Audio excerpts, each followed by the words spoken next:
Hello and welcome to another Webisode Wednesday. Today I have Mike Acosta here.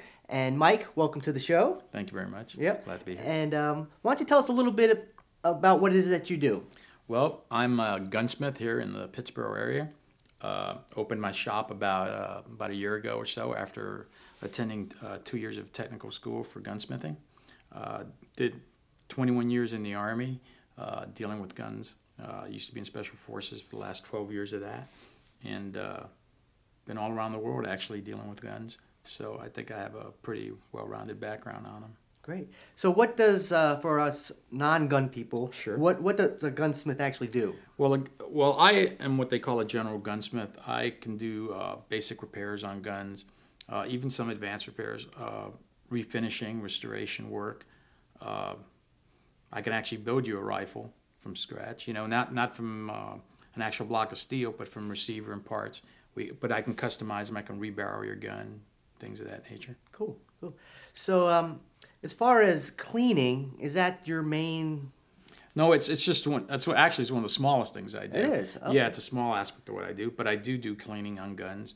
Like I said, most people when they do their guns, they tend to just do a cursory cleaning, just punch out the bore, as we say, and maybe throw some oil on there. And I've had some people with black powder guns, which are those guns you have to basically clean every time after you shoot them after a while, because if you don't, their powder is corrosive and it tends to eat up the bores. I've had people bring guns to me that were basically frozen shut from so much corrosion that I had to clean and kind of get back into shape. Wow. So how often should somebody actually have their gun cleaned by you? As a general rule, when I clean my gun after every shooting session. Now, that may not be necessary, but I would definitely do that on a self-defense weapon. If your weapon is it's your gun that you depend on for self-defense, I would definitely clean it. So have it ready. You don't want it to fail you when you need it. Black powder guns definitely need to be cleaned after your shooting session for sure, because otherwise they'll corrode and they need to be cleaned thoroughly.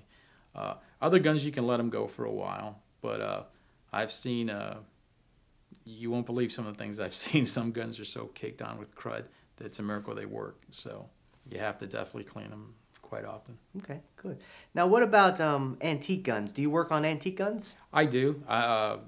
Basically, general repair. They're harder to do because there's, parts are availability is a question. But we can look at them, and I stay within my capabilities, making sure that the gun doesn't lose any value.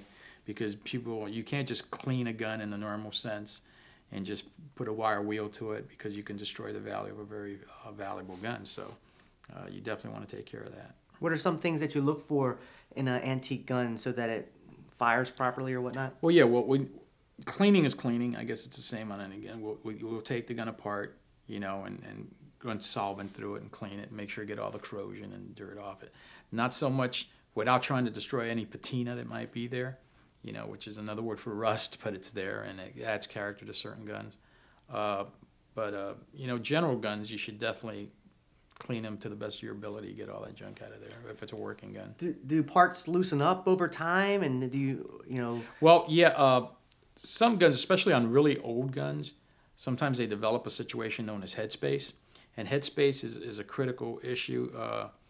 It doesn't happen often, but it does happen, and that's when the barrel, if you will, separates from the face of the breech, if you will, and you need the breech to lock the gun to make sure it keeps the explosion, for lack of a better term, contained. That sometimes as little as a couple of thousandths of an inch is enough to make it unsafe.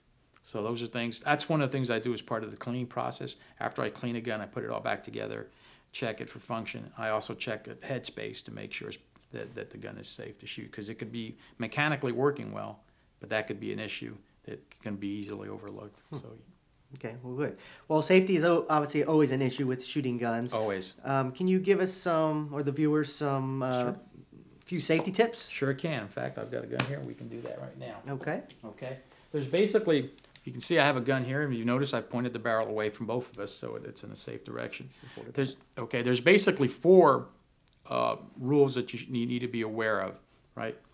rule number one is always treat the gun as like it's loaded. Whether you've touched it just a minute ago, haven't touched it in a month, always assume it's loaded, okay? The next thing is keep the muzzle pointed in a safe direction, okay? Don't assume that you're never going to have an accident. Assume that you are going to have an accident, okay? As long as the gun is pointed in a safe direction, like the ground or in the air, somewhere that the projectile will not impact anything, okay? So that's the second rule. Third rule is keep your finger out of the trigger guard area or off the trigger until you're ready to engage a target. There's no need for your finger to even be anywhere near it. We normally put it on the side, ready to engage, okay?